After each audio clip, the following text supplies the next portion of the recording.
Hello, welcome. It is the Everton Daily Live. International weekend, and yeah, another injury. Seamus Coleman goes down injured for Ireland. Looks like the Achilles. Harry Maguire went down on the back of his Achilles. He did hobble off rather than being carried off.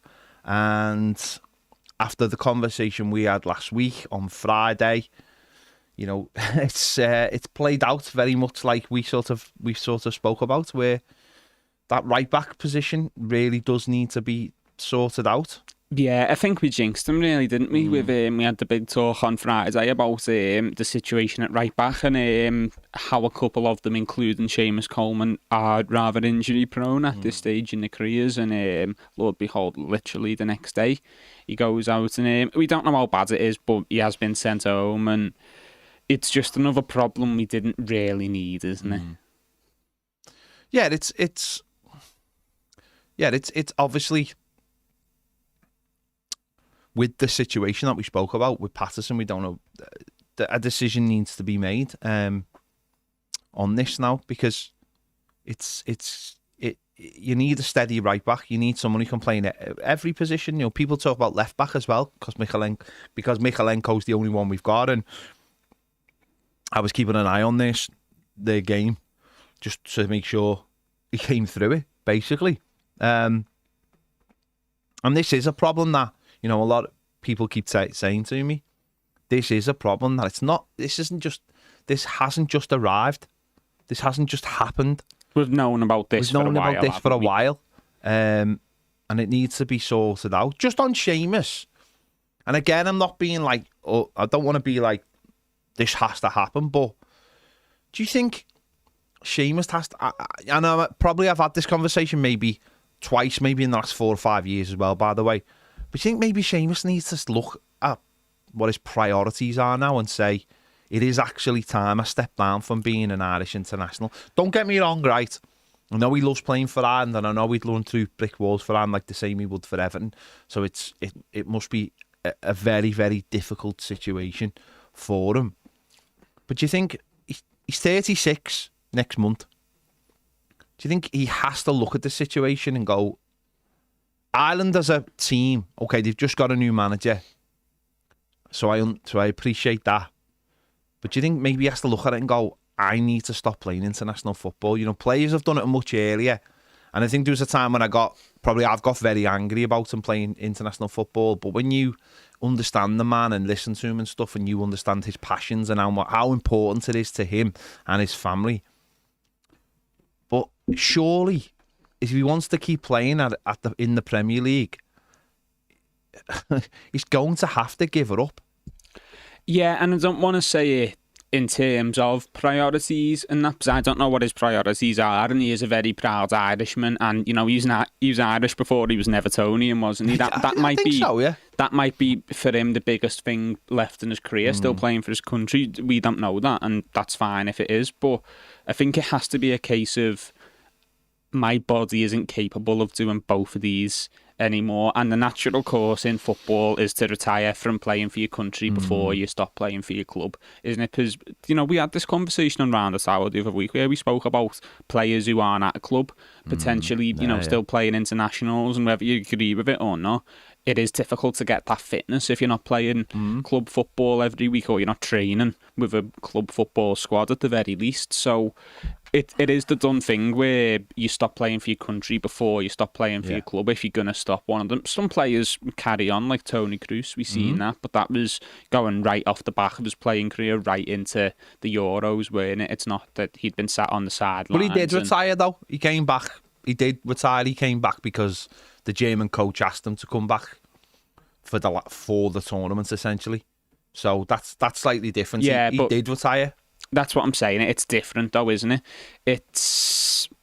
I'd never want to tell any player that, no, you shouldn't be playing for your country anymore, because it's a matter of your national pride, and I know for a lot of people that is a very big part of their identity. Yeah, a lot of footballers grow up dreaming of playing for their nation, but if it's a question of one or the other, the done thing is you stop the internationals. The reason why I think he's it should be less of a hard decision is, I can't imagine Seamus getting to a tournament with Ireland. No. I don't think they're going to get to the World Cup. I don't think they're good enough. I think they might have an outside chance, but I just can't see it now because other teams have got... And I think if Irish people are watching this, they'll understand that because there's no funding in Irish football. It's a bit of a mess.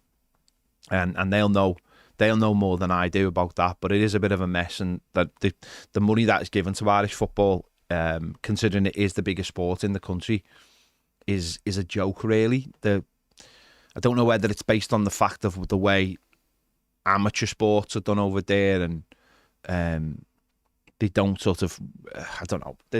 The money's just not getting pumped out. There's been a lot of controversy in the last few years about where money's been going in Irish football. But I look at it and think to myself, you're not going to a World Cup. You mightn't even be playing by the time that World Cup comes around. This might be your last season for Everton. And does he carry on his career after he finishes at Everton? Well, maybe goes to Ireland for a year and plays, you know what I mean, like Sligo or something. I don't know. I couldn't imagine him continuing anywhere else. And I just think to myself, I just look at the situation. Go, are you stopping it? I don't know. People have to tell me. Is he stopping someone from coming through at right back at Ireland? Is there anyone else? You know, he's starting games for Ireland. Obviously, started on Saturday. You know, he's up against Anthony Gordon. He's still having a go. So I can understand why he wants to keep playing. He said it loads of times. While he still can, why not? It might be a case of that he looks at it and goes, "No, I'll retire from Ireland when I retire from Everton." It'll be a double thing. But again, I still look at it and think, well, why can't you play for that? Why can't you be? Or maybe this is up to the manager. Why can't he be available to Ireland, but actually he's not starting the games? Because it's some, and again, that's an Everton problem rather than a Seamus Coleman problem. That's a problem we have to look at, because we are starting them as much as we can. And as we spoke about on Friday, what do we want? Do we want a consistent right back who's going to play every week, who's going to grow, and maybe isn't as good as Seamus can be at his best? Or do we want a player like Seamus who's going to play for 2 or 3 games, then be missing for 2-3 games, then maybe back for 5 games? It's a really tough situation, and it's not helped by, obviously, Nathan Patterson's injury record. No, definitely. And that, again, Nathan Patterson is, if we want to commit to a consistent right back, that's Ashley Young at the moment, isn't it? That's our most consistently available right back, and that's when people might go, maybe not, maybe let's see if we can keep Seamus fit a little bit more. And there is no obvious candidate at right back that comes with no flaws. No, there is, because Seamus, the best of the bunch, obviously has his injury issues and his age, where even if he wasn't getting injured, you'd still have to be careful how often you played him because of his age. Well, let's just look at the squad a minute, right? And this has been mentioned by other people to me as well. But look at that squad. Is James Garner a legitimate option at right back? This is a lad who played in the England under-21s when they won the Euros under Lee Carsley just last summer. He played that tournament at right back. He started all the games. This while Jared Brandtwaite's on the bench for the entire tournament. Played some big games for us at right back as well. He's gone in there, hasn't he? Okay, I don't think he's not really, I wouldn't say he started too many, but he has come in and played in there, played on the right hand. He has played right midfield. But is there with the midfield we've got right now, and the option of Mangala playing, who's on the bench for Belgium? I don't know where he's going to start when they play this week. But could that be seriously looked at, and you go, right? He's a player, ironically, he's just coming back from injury. But he is a player now who is fighting to get back into the team. And that might be an option at right back to put him in there. If Tim-Erik Boonham hadn't come into the team and looked so promising over the last few weeks, I'd probably say no, we need James Garner in the middle, but we have got Erik Boonham in there doing well, and we've got Mangala, who is the wild card almost, because we're waiting to see what he's about and how he slots in. The option of Decore as well in certain games, so I think we have the bodies to facilitate it. It's just about, you look at James Garner's development and go, okay, if we commit to at least a year of playing him at right back, where does this leave him in the long run? Are we still going to want to go and get a right back in the summer, and then he spent a year learning a position that isn't necessarily his role, and that's gave Irabunam even more time to develop into the centre midfield role, and obviously Mangala as well, who might come in and look impressive, and it could leave James Garner in no man's land in a year's time. But it's football, isn't it? You've got to make your squad work to what you want to do as a manager at the end of the day, and fix the issues in your squad using the tools that are available to you. So I think it is an option we are going to have to assess at some point. I think we need to give Patterson a look. I think he needs a chance. He needs a run of games if he can do it, if his body will facilitate that. And I think that's what you turn to first. You give Patterson his run of games. You see what he's about, and you look at him and go, can he be our right back moving forward, not just for this season, but long term? If the answer's no, whether it be through fitness or whether it be through performances, then I do think you look at James Garner. You can go, we're going to have to persist with this for 6 months and see where it leaves us. Maybe he'll just be fine, and it's a situation we'll address again in the summer, or maybe that's a long-term position for him with the options you do have in centre midfield. Yeah, of course it's one of those things with him where I'm sure he wants to play, and he wants to play in midfield, and he won that spot late last season, didn't he? And probably would have been looking at with Onana leaving, thinking, right, that's my position now. But again, he picks up an injury in pre-season, and Tim Irabunam gets the position and would probably keep the position now, having had such a good start. And I look at Saturday and I just think, I can't imagine Patterson will be ready for Saturday. That leaves you with Ashley Young, and again, when you look at the pace they've got, that's a worry. James Garner's not exactly pacey as such, but yeah, he's got younger legs. Yeah, then he can do it. He can do a job. I just think for the short term, Garner might be the option, and could maybe fill in there, do that job, and then when Patterson is available, then we'll move on. Ian Murphy says, is it time to look at the staff at the club, medical, etc., with the consistent injuries we're getting, like how Dyche, Woan and Stone train the players? Well, Seamus, I wouldn't look at Seamus. Seamus is 35, nearly 36. That's his body. And on Saturday, a big lump like Maguire coming down on his ankle. Yeah. That's his body, and not being able to come back from those injuries. Okay, in the summer, we did seem to... Branthwaite needed an operation. A long-standing operation, so that's why he's been out. Patterson has had injury issues predating Dyche. Patterson picked up this injury by coming on against Chelsea, which was a needless sub when we were 5 or 6-0 down, and sprinted after the ball, chased, looked like he had a cob on, chased their player, and picked up an injury doing it. But he's had injury issues before. Of course, yes, he's had an injury. He's had injuries. He had loads of injuries for Everton. Can't really put that down to Dyche or their injuries. Yes, maybe it is down to the way they train. Maybe they do push them too hard in training. I don't really know. Maybe they go from 0 to 60 too quickly. I don't know. I don't know what his training looks like. I can't say. Can't sit here and have a go at Sean Dyche for his training when I've never seen it. Or certainly never done it, even though I'd blitz it. So who knows? But you're right. It should be Patterson. It should be Patterson. Really, because again, when people criticise Ashley Young, we said it on Friday. The reason why the manager likes Ashley Young is he's never injured.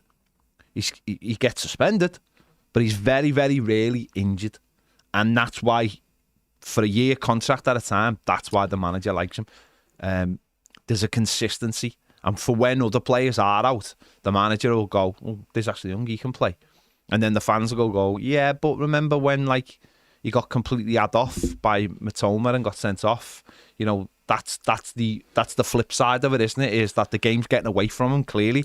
And because when you've got a manager who makes, in my opinion, and this is my opinion, who makes really bad decisions from the bench, And it is that flip side, and this is always going to be the problem with Sean Dyche, whether you like him or you don't like him. Surely, even if you do like Sean Dyche as a manager, and I'm not saying you have to like him or don't like him. Most of us, I think, just sit on the fence and go, he's the Everton manager. But I think we can mostly agree that his in-game management isn't brilliant.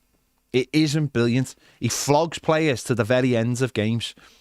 And I just think that the problem is when you've got a Coleman or a Ashley Young or someone else who's getting older, you have to be prepared to make those subs on the hour, 70 minutes.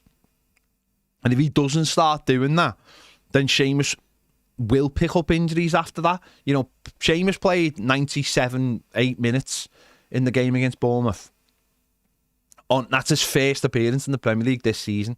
And he's playing 9. No one else would do that. No one else in the Premier League as a manager would leave a right... Not when you've got options, they would not leave a 35-year-old right back on. There's just no chance. There's no chance. Just wouldn't happen. And that's what the manager has to change. He has to be prepared to go, okay, lads, I'm starting Ashley Young today, but you know after an hour or 70 minutes, I'm bringing Dixon on or I'm bringing Patterson on if he's on the bench because I've got to, because he can't last. And that's there, so we've got a game Saturday and Tuesday. You can't expect Ashley Young to play 90 minutes and then start that game. You could see a situation where he starts, where he played an hour and then might start the next game or whatever. But he has to change his ways of doing things because you have got a squad, you have got options, even if it means going for that last half an hour. Right, James Garner's coming on at right back, and then James Garner's starting at Southampton this week. Because that would help James Garner get himself back into the team and get that fitness levels back up. You know, James Garner's not going to turn down. It's minutes in it that he's not currently getting. Yeah, and James Garner could have come on at right back against Bournemouth. You know, people have mentioned, mentioned the game against Bournemouth where he technically played right wing back that game, not right back, but he did probably find himself playing right back a lot of the time. Dyche has to make those decisions. It's when you've got a squad, you can't flog your players to the point of getting injuries and then going, well, I wonder why they're injured. Yeah, I'd say that's a bigger factor than maybe the training, just because we don't know what the training exactly consists of, but we are seeing it in games, and it is sort of the 101 of game management, isn't it? It's the tireder your players are, and the more you push them when they are tired, and the more you make them have to do, the greater increase of injuries. And, you know, we're not seeing players go down in the 85th minute, for example, you know, if they've been on the pitch too long, but carrying that into an international break when they then are playing for the countries, or carrying that into midweek fixtures, which we're going to see later on in the season, that's when you'll see them knocks come up. Or, yeah, you do see a player do the 90 minutes on a Saturday, and he's looking a bit tired, and maybe he's feeling his leg a little bit, but he's not come off and he's not went down. And then doing his press conference for the next game, the next weekend, it's, oh yeah, he picked up a knock in training. That's where that stems from, isn't it? That's where almost the groundwork of the injuries being laid, isn't it? It's doing minutes when they shouldn't. Yeah. And they've got all that data, and the manager says he uses that data. It's doing it in the right way, isn't it? Corin says, what about the young lad Dixon? Oh, but he hasn't got Premier League experience. Well, he's got Premier League experience of being beaten 4-0. He didn't do badly in that game, no. But no, he didn't. I'm just saying. He's already got the tradition of being an Everton team that gets beat 4-0. I think I'd like to see Dixon have minutes in the team. I just think you've got to be careful with him. You don't want to expose him to too much too soon, and you don't want to wreck the lad's confidence, because he's come in and he's been beaten 4-0 and it wasn't his fault, but he's got that on his record, hasn't he? And if he comes in again against Villa, and that's obviously going to be a tough fixture if they beat us 3 or 4-0, it starts to, even if it's not his fault, he'll be thinking, I've played 2 games and we've been beat 4-0. It's his confidence, and I think you've just got to be careful with him for his sake, because he is a prospect and he is a player who could do big things for us over the next few years, but you don't want to do too much too soon and ends up wrecking his head, do you? Because that does stick with players, doesn't it? No, you're absolutely right. If a player plays in his first 2 games, I mean, don't get me wrong, those things can be good for a career. Seamus Coleman's first game for Everton was a 5-0 defeat away at Benfica, and he played left back. You know, that was a very tough day. I mean, I know because I was in the ground, but it was a very tough day. But you should think past that as well. Just as early days at Everton, other big moments, coming off the bench against Liverpool and like immediately giving a free kick away that they scored from in the FA Cup game. He had some tough moments in his early days at Everton, didn't he? And he came through it. Branthwaite come on against Wolves at half time, and the first thing he did was leave the lad who scored the header within a minute. These things these football is there to test you. When you play under 21 football, you know, anyone just stop and watch 10 minutes in under 21's game. The level between that and the Premier League is, I mean, this is why people get sent out on loan, because the gap is so humongous. It is so big. So at League 2 football is closer to Premier League football, isn't it? Even if in an under-21s game, if you're playing Man City's under-21s and they're trying to replicate that style because Pep's influence goes deep down through the club, the intensity is not there. The attitude's not there at the end of the day. The lad that playing League 2 or League 1 has got a mortgage to pay. Yeah. And if you're on his team and you're not pulling your weight and he's got win bonuses or whatever, he's going to tell you, you know, if he's on a 1-year contract and all that kind, you know what I mean? There's real life consequences. Whereas the under 21s, there's no consequences. It's just, oh well, lads, don't worry about it. Well, I remember listening to someone. It might have been Theo Walcott, but it might not have been. But anyway, someone mentioning years ago that League One was the toughest level they ever played at, because it was that intensity. It was that it's this or nothing. This is my last chance at this league at this level, because if I do well here and I get myself promoted, I'm in the Championship and that opens up a world of possibilities. But if I don't do well, we're 2 steps away from going part time as a club. And you're on a year. Yeah. You're on, most of them are on year contracts and stuff. No, again, it might not have been Theo Walcott. It might not have been Theo Walcott. It was someone of a high great standing. Story, Mark. Yeah, it just makes me laugh that we had this conversation on Friday, and it's played out the way. I mean, who could have seen that? Who could have seen that Seamus Coleman playing for Ireland? Yeah, this is why Ronald Koeman hated Ireland. Remember he was always fighting with Roy Keane and stuff about it, because he hated Seamus going to Ireland and McCarthy as well. Because he always came back injured. Always. It was what are they doing in training? They always came back injured. And this is why people don't like international footballers. Players seem to, and Ireland aren't exact. Ireland sort of, again, as we said, it's not an Irish it's not clearly there's problems at but why are Ireland still playing a 35, 36 year old at right back? That's mad to me. They've got Toffee, haven't they, as well, who's right back. I know. Why haven't they got any young players? Where are the young players playing for them? I don't know. That's the issue for them, isn't it? And people look at Declan Rice and Jack Grealish, and I think that's one of the reasons why there is so much hatred, because they were the young players coming through, but they're not currently blessed with a lot of youth talent, Ireland, because there's not often the pathways. And obviously if they're coming through into domestic Irish football, that is not the most shopped in market when it comes to bigger top 5 league clubs, so a lot of them end up fizzling out, even if they do have potential. There've been players in Ireland over the years that had a reputation for having potential, but if they've not been able to get out of that league in time, they're not able to go to a higher level and develop. It's just the way it is. I didn't even realise Sammy Smodix could play for Ireland. No. He probably didn't until the... Yeah, he was like, I'm a Premier League striker now. I'm playing up front for Ireland. Steve P says, I'm fully convinced our right-hand side is cursed. We haven't been able to solve the issue for years.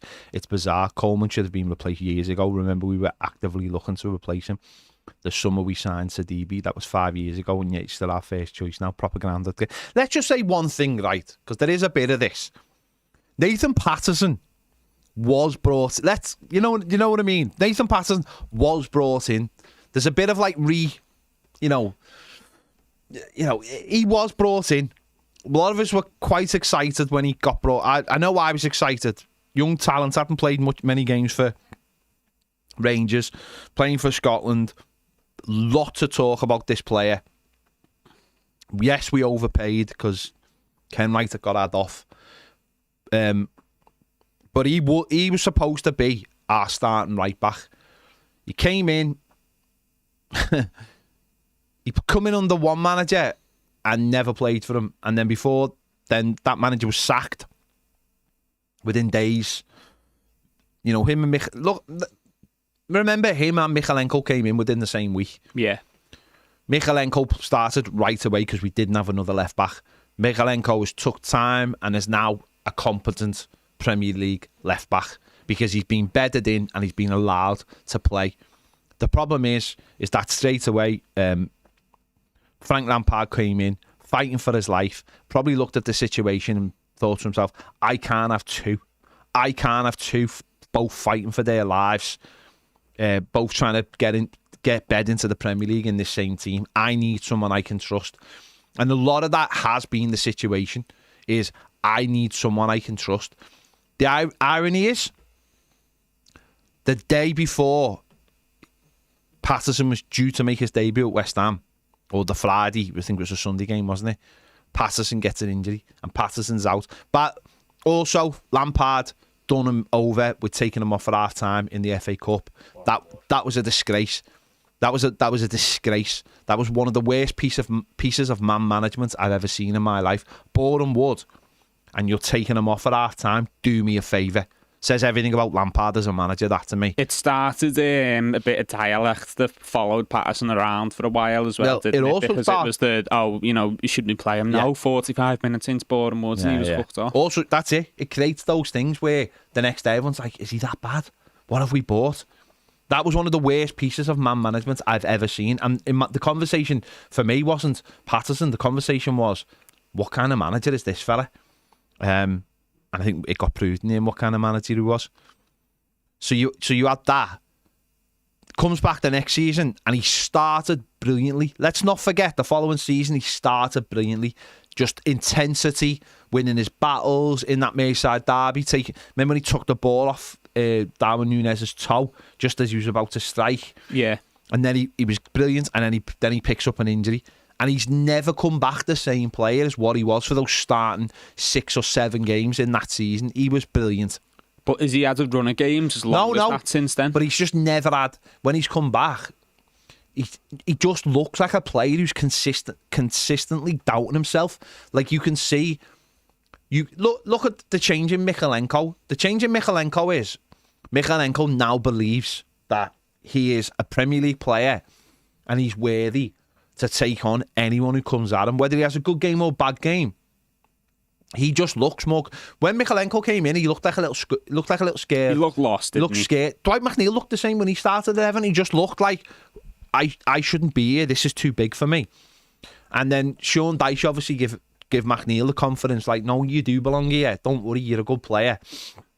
And Michalenko's had a similar thing. It's like, you look at Michalenko now and go, you deserve to be here. For whatever reason, for Patterson, he just looks continually like he's got doubts. That doesn't help when the manager doesn't play you or plays a 34, 35-year-old above it, or plays a 38-year-old. And he slaps you on the back. And he slaps you on the head.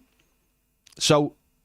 See, the thing is, to me, though, he looks like a player who struggles with the definition of his role. You mentioned Michalenko, and I think a big thing for him is that his role, what this manager likes to do with his fullbacks, very much suits Michalenko's game. If he says to his fullbacks, I'm not too bothered about you going forward, I need you maintaining the shape of my back four, because what we do not want is anyone having space to run in behind and get one-on-one with these centre-halves. That suits Michalenko to a T, because he's not a flying, attacking fullback. Yeah. Nathan Patterson, especially when he first come in and, you know, making his name in Scotland, playing for a team that in that league were having a lot of the ball. He was a flying fullback. He wanted to. He's a wing back. Yeah, he was. He was a wing back. He played as a wing back for Scotland. And if you watch those early games, Jack, he's always on the edge of the opposition's box. Do you know what one of the best games Patterson played for us is? Burnley away last season. Why? Because he was a wing back. And he was playing in their half all of the time. But you watch him now, and obviously he plays in a system where he doesn't often have license to do that. And me and Pam spoke about this on the season preview, and it's you try and get a player to do too many things at once, and they end up doing nothing because he wants to do his natural side of the game, obviously, but this manager wants him doing something else. And look, obviously, the manager, whatever you think of him, he's in charge, and if he's got his system, he needs the players to perform inside that system. That's fair enough. But if Nathan Patterson is going to be here for another 7, 8, 9 years because he's a long-term player at the club who the club have brought in to be here for a long time, how does it serve his development if he's spending 3 years of that period playing in a system that doesn't suit his strengths? And if this manager was always going to be asking something of Nathan Patterson that wasn't his game and wasn't what he was really brought in for, because he was meant to be a young attacking wing-back, should he not have maybe just went out on loan and we look to address the right back situation with our own short term fix, like a loan signing? I think you've hit upon a good point. Is that you're right? Sean Dyche's style, or even the predicament we're in, doesn't really suit him as a player. Seamus Coleman was a rubbish defender when he started for Everton, like rubbish. Because he was young and he hadn't been playing football that long, and all he wanted to do was get forward. And he was more of a wing back where he played games on the wing. He didn't really work because he didn't really understand the position, because he always started from deep positions. But the point being is that David Moyes' teams, whether people want to hear this or not, were a lot more attacking. They attacked more. We were basically one of the first teams to have proper attacking fullbacks. And people credit Martinez with that, but it was Moyes, weren't it? Martinez. And if people disagree, if people say, "Oh no, Moyes' fullbacks weren't," just remind me, who was Everton's left back around that period, and what was he famed for? You know, his initials at LB. Was it the attacking side of his game? The point being is that what with the fullbacks that Moyes had, Martinez took on.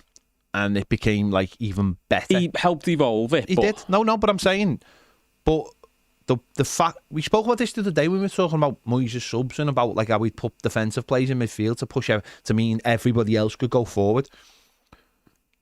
Moyes allowed Seamus Coleman to go forward, and then he put him on loan to Blackpool. When he come back, he became the starter. But Seamus was allowed to go, and he learned how to defend on the job.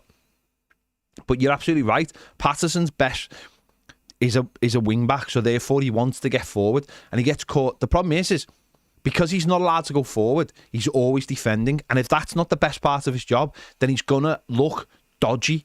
And if his game's not allowed to evolve because he's not getting forward, then it's pointless. It's a pointless exercise. The game is about your fullbacks getting forward and giving you the width. Just look at the way we play at times.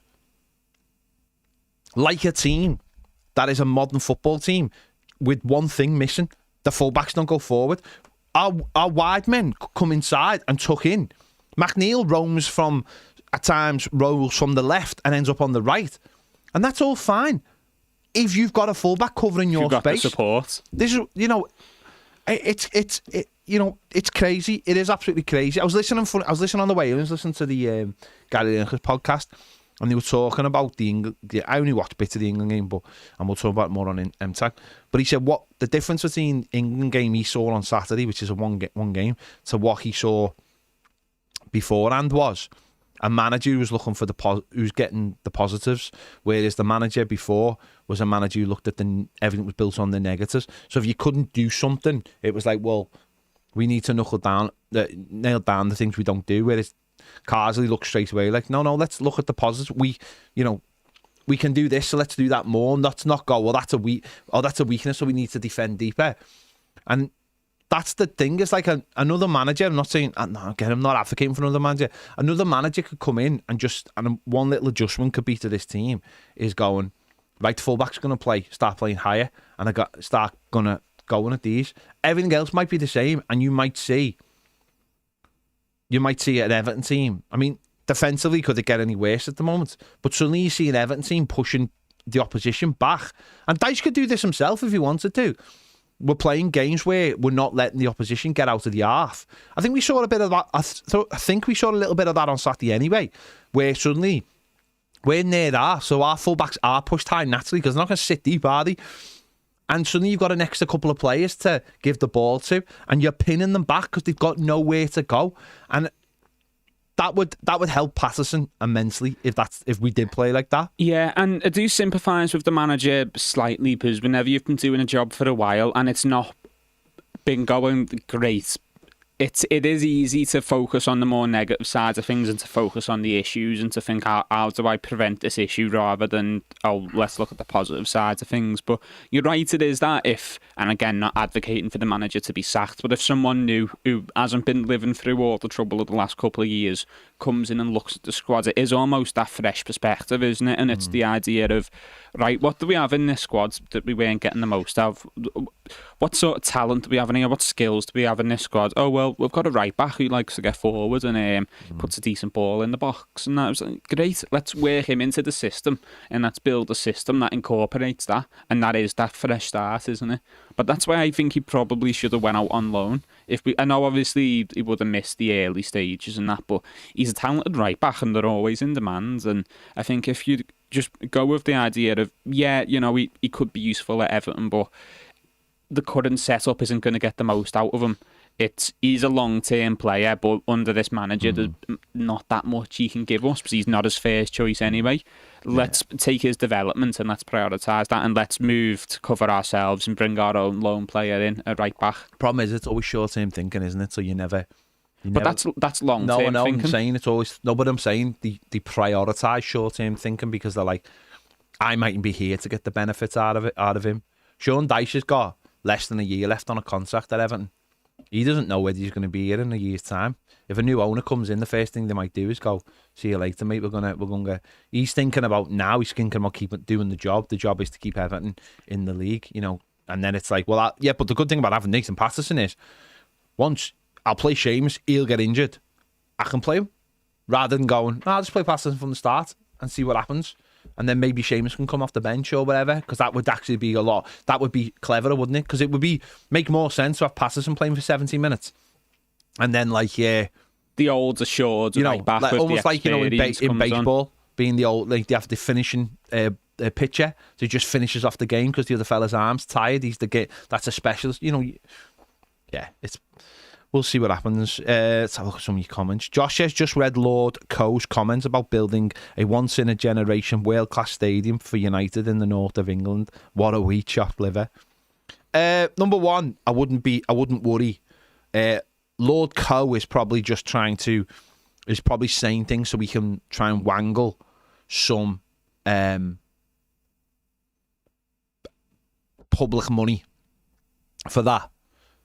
And he might be looking at it thinking, if it's a stadium where we can have a athletics track, like hidden in the lower parts, obviously not the shape like West Ham's, even though West Ham's it should be and they still do athletics there. But he'll probably be thinking, if these can build a stadium, which they can, because I know there's loads of stadiums around the world who have those retractable seats that he'll be thinking, if we can have a stadium built with public money and it's an athletics, that means you have world-class events in the north, because that's the way, because Coe is going to try and go to be the IOC chairman or president, whatever it is. He's going to be trying to do that. So if the athletics is all in London, West Ham Stadium or Crystal Palace or whatever, then he'll be going, well, if we could get it'd be easy to get public money to build this stadium if it's multi-purpose, and that means athletics. Football fans are not going to accept that. But look at Tottenham's. Tottenham's seats. Tottenham seats can go back, I think, can't they? Or something. Well, they've got the NFL, haven't they? That's what I'm saying. Their seats can go back, so it's like a big higher wall or something like that. And they get higher capacity. And then the pitch changes, and then it's got a go-kart track underneath it. You know, these stadiums they're being about, if, you know, is multi-purpose now because of the roof and everything, and the pitch can come. I think when he's talking about a world-class stadium, that's what he's looking at. That's what he's talking about. Ours is a football stadium. And to be fair, ours looks amazing, but it's still only 52,888, which is a joke. We all know that.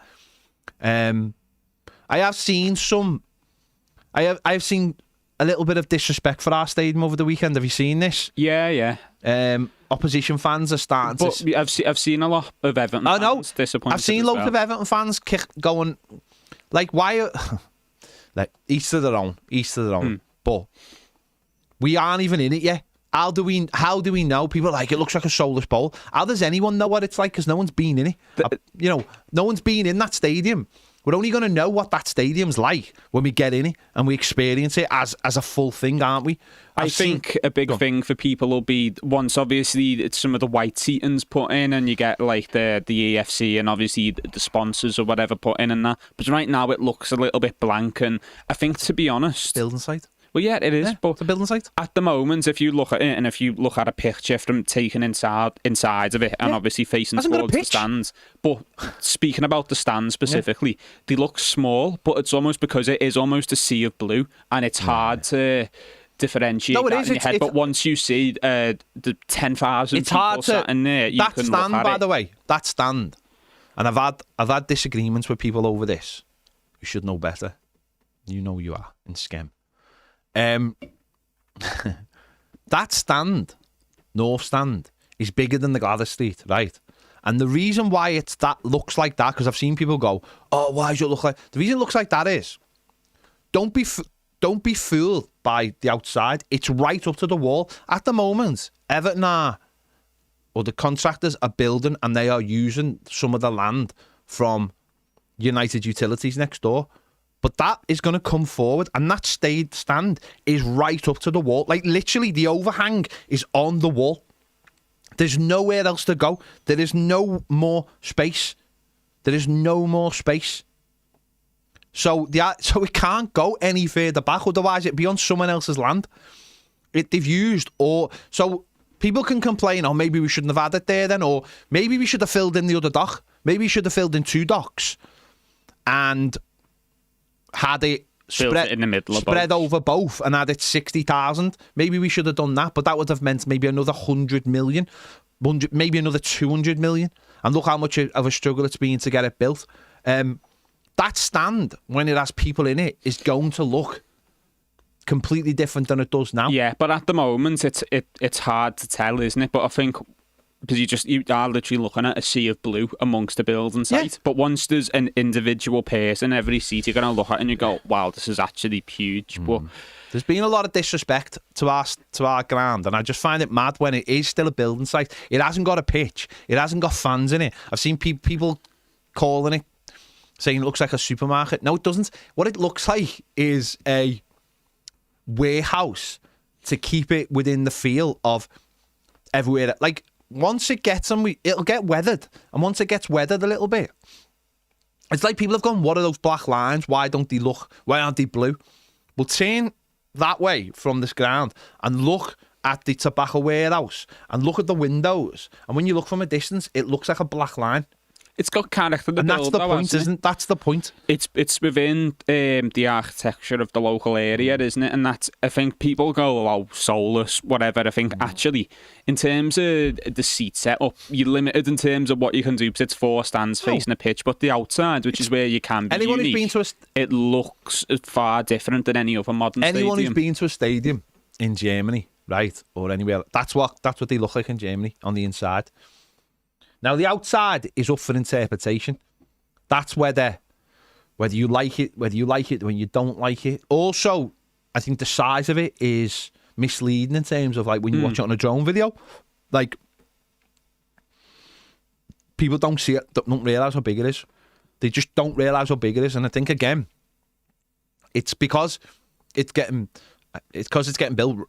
And it's built. Let's be honest, it's built. The grass is going to be down within the top layer will start getting woven in the next probably 2 weeks. It's all finishing touches now to the stadium, and then you have still got parts of the interior to do, of course, and you've got the Everton way and stuff. But it's built, so a lot of people are seeing it now and going, "Oh, that's the stadium."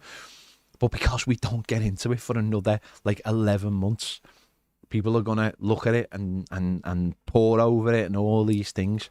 Yeah. But in regards to the idea of soulless and that, we'll decide what sort of atmosphere and what sort of soul it has, and that's on us as a fan base to get in there and make it a loud and intimidating place, and I'm sure we're very capable of that. It is just crazy that you can just look at something and go, like, you look at like, I mean, look at I seen something on Man United before when I was just switching on the news before and I seen the thing on them.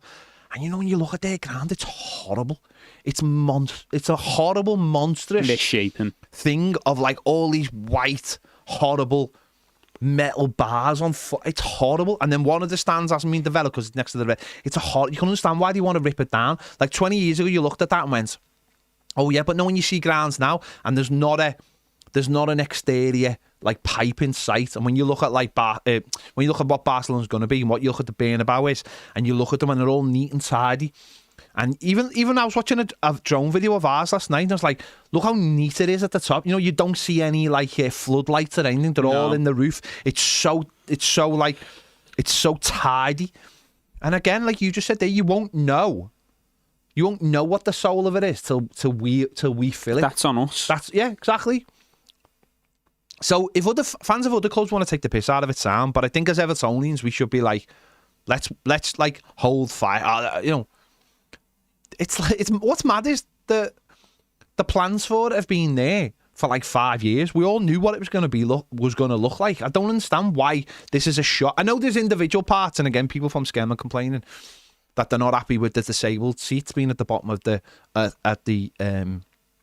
south stand.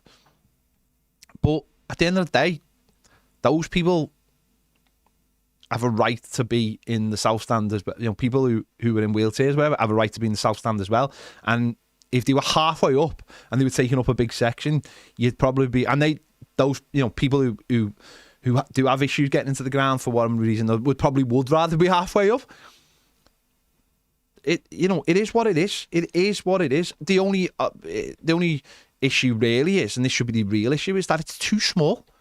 52,888 is too small. It should have been 60. It should have been 60. And Everton should be doing everything. Number one, right, and I'll never understand this. I don't understand why the whole of the south stand isn't all safe standing. I'll never understand that. Never, ever. The whole of the south stand should be rail seating. There shouldn't be a break, and the whole thing should be one big thing. That to me is nonsense. Absolute nonsense. Because it is sort of separated, isn't it? Where it's meant to be one continuous stand. I wasn't a part of that because it has to be separated if you've got rail seating. No, so it should all be rail seating.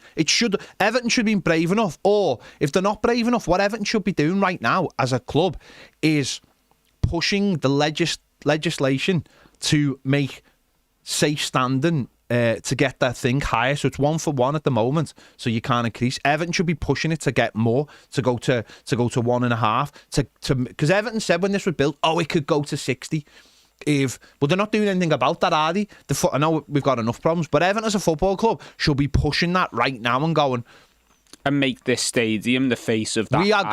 We are going to prove that this stadium, and John Blaine knows more on this, and John Dyche, who we went to Germany with, who's been the forerunner on safe standing in this rail seating and this, who's been pushing it for years and years and years, and should be credited with all of it, by the way, has been saying it can be done. There's not an issue. When we were in Germany, we were in the 2-for-1, so there was a seat and there's a person standing in front, like in the gully in front, and then we should be doing everything we can to make this. Why wouldn't you want 60,000 people? Why wouldn't Everton want an extra 7,000 plus people in this ground? Better for revenue, better for atmosphere. Of course it is, and it gets loads of people off the waiting list or into the ground, or Anyway, it is a bit. That's just crazy. That's just crazy for me. It should be for me all the way up. But there you go. That's just the way it is. But Everton should be doing everything they can to try and get that ground to 60,000. But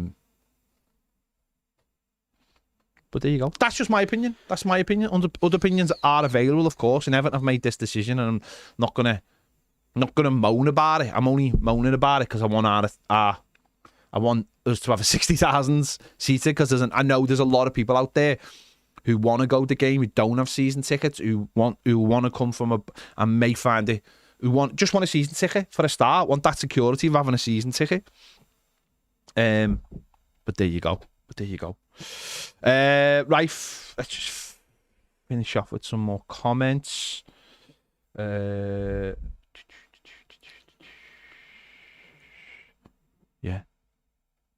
Also on the ground, like Anfield as well. Anfield has been rebuilt.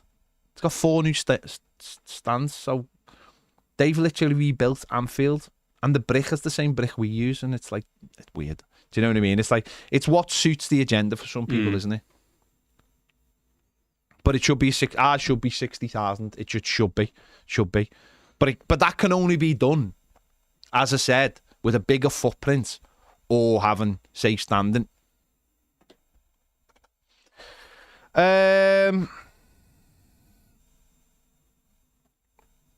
Jay Ratcliffe says, well, after hearing you guys talking a lot about Moneyball, the film, what a film.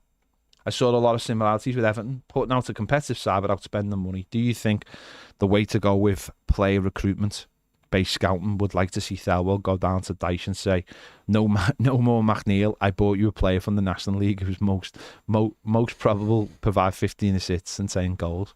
Jay, I think I spoke about this recently when I was like, oh, you're going to play no, I just sold your player, which happens. It's like, the National League part of it, I'm not too sold. I'm not the general idea of him going, no, I've bought you this player actually, and I've just sold McNeil. So you're gonna have to play him. The general idea of that. You know what? Yeah. Right, I was thinking about this yesterday about Carsley. Right, so I was thinking about Carsley yesterday, and a lot of people in the last few months have said, "Oh, we should get Carsley," and I've always been a bit like, he's never managed though. But do you know what I thought to myself? So what? What would Moneyball do? I was, in a way, I was thinking, imagine we could get David Weir, right? Someone buys the club and goes to David Weir and goes, right, Everton Football Club. Because obviously, going back to our conversation on Friday when we said, get rid of all Liverpool fans at our club, right? Right. All of them. Get how nice you are. And we'll make them up in the aggregate. Yeah. And go to David Weir and say, right, you love Everton. Brighton a sound, but come on, it's Everton, new ground, bit of money. And then you go, Lee Carsley. For whatever reason, England don't want him. Like, you know, all the national newspapers say, you've got to have Eddie Howe. He won't sing the national anthem. He's a disgrace. Look at him, he's bald. Irish. He's Irish, he's bald. In my national team. Exactly. He won't sing the national anthem. Plays Jack Grealish in the number 10. What are you doing? All those things, right? And we go, David Weir runs the gaff. Lee Carsley doesn't have to worry about anything but coaching, and he's a boss coach. How about those apples? What are we saying to those apples, Jack? Oh, it feels very modern and brave. It feels scarily modern. Yeah, it feels a little bit high tech for my old Everton. Actually, it feels like, come on, like where's the nuts and bolts of it? Yeah. We need someone to keep them grounded and to help them learn the dark arts of the game and to give them Premier League experience. So there's your 2 Evertonians, who, by the way, are like Lee Carsley. Someone told me ages ago. He was a coach. Sorry, not a coach. He's a ex-Everton player, and he's now a agent in the game, right? And we were talking about coaches in the game, right? And with some coaches being linked with Everton, and some coaches who've been at Everton. I won't name names, but he said to me, "From the Everton job," and he said, "There's no buzz about the person I was talking about." He went, in the game, there's no buzz. He said, you always hear. He said, listen, I deal with players every day. He said, there's a buzz about some coaches. He said, there's no buzz about the person you're talking about. And I was being me and giving my, but he's done this. And he's like, yeah, but I'm just telling you that the person you're talking about, there's no buzz about them whatsoever. No one goes, oh, that was an amazing thing. Lee Carsley has got to where he is because he's an amazing coach. Because there is a buzz about him. Because people look at him and go, you're amazing at what you do, right? And if he didn't take that job, that's something that Everton have got to jump on, because Lee Carsley clearly hasn't got to be the England manager, in some or not, by being a massive household name. He didn't even play for England. He played for Ireland, like you said, 40 times. He's not a massive household name. We love him. You know, he scored in a derby. He's got a derby named after him. He's a cult hero at our football club. And then you've got another fella doing a brilliant job. Okay, they were slightly different because he's within the mechanics of something that was already there. But he's got the know-how, hasn't he? And he's an Evertonian, and you think there's two fellas out there who are really good at what they do. And they're proper both blues. Evertonians, like proper Evertonians. I know David Weir's got like the Rangers connection as well. But Lee Carsley's like a proper Evertonian. That's where, you seen the clip with him with Kilban? No. There's like a little clip with Kilban sending him a message, like, and it's, you think they'll play for and they play for Everton. And they're not like, don't get me wrong, they're not plays where you go, oh, he was an unbelievable player. Oh, look. But towards, they're like, we got them, they got us. So yeah. I think there should be definitely,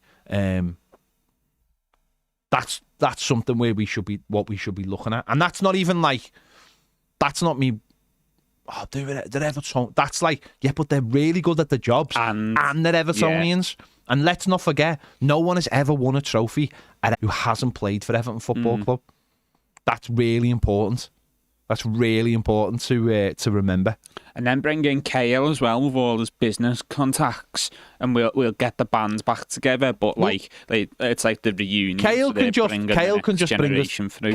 bring us the buyer. Yeah, he can just bring us the middleman. He can just get us the buyer, and he can continue doing what he's doing. But he's the buyer, doing what he's doing. So, and when David Moyes retires from management, he comes back as the kit man, and he's like the old wisdom in the background and that. This is make a boss film, but make an even better reality. It'd be a great club. reality. Yeah. But no one should be. But by the way, right? No one should be running away from that either, though. That's like a really good proposition that actually all of us should be going, yeah, that's what we should be doing. That's the formula, yeah. That's the formula. Really good at his job, Evertonian. Really good at his job, Evertonian. That's what we should be. But I know there'll be loads of people going, nah, why? Because he played for Everton? Yes, because he played for Everton and he's really good at his job. But more importantly, he's boss at his job. Yeah. And that just makes it perfect, doesn't it? It does. That's why, don't forget, this is why Brighton have had no problem bringing in a 31-year-old man.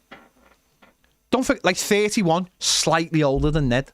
Do you know what I mean? Worrying. Slightly older than Ned. Damning, some would say. And yet they've brought him in because they don't worry about all that other stuff. Yeah. Because they leave that to the people who know about that. Well, in football, there's a lot of language and there's a lot of cliches, isn't there? And some of it's got some usefulness, but a lot of it is just there because it's always been there. And Brighton have said, no, we're not going to listen to anything. We're not going to, no cliches or no old superstitions or none of that is going to be involved in our decision making. Right. Who is the best man? Let's just finish there. Adam Brooks, right? You must be young because David Moyes' tactics are not the same as Dyche's. Can I just say that? I was there. I lived it. I breathed it. Right? Watching David Moyes' teams was like the moon. The moon compared to the football I watch right now. The moon. The moon. The moon. That's all I'm going to say. I've heard this all the time. The tactics same. They were not. Right? I think Moyes at times he would be pragmatic and be realistic, but we played some great football. And I remember the Southampton game at home. I went 3-1. We played them off the park. The moon. I lived it. I breathed it. It was my 20s. Going to match, going out afterwards. Time in my life. Loved it. Right? Absolutely loved it. The moon. And Emma says, Moyes' defo, you go in the shop in your PJs. Carsey would be your silky stuff, more risque. Fair play to you. I like it. I like the analogy. I like it. But I'm just telling you now, Adam, the moon. I just hate the comparison. I hate the comparison between Dyche and Moyes. I just think it's so narrow-minded. West Ham can call them what they want. They can call them what they want. The moon. The moon. I remember us some of the best, some lovely football. Yeah, Martinez took it on, but it wasn't sustainable. The point with Moyes was it was sustainable. Also, he had an amazing eye for a player, and he didn't. There was none of this. Oh, he's not Premier League ready. Oh, just go and get Pina. Oh, he's playing. Yeah, you're not coming off the bench, playing next game. He had an eye for a player. Simple as that. Right, we're going over to M-Tag. See you over there. Bye.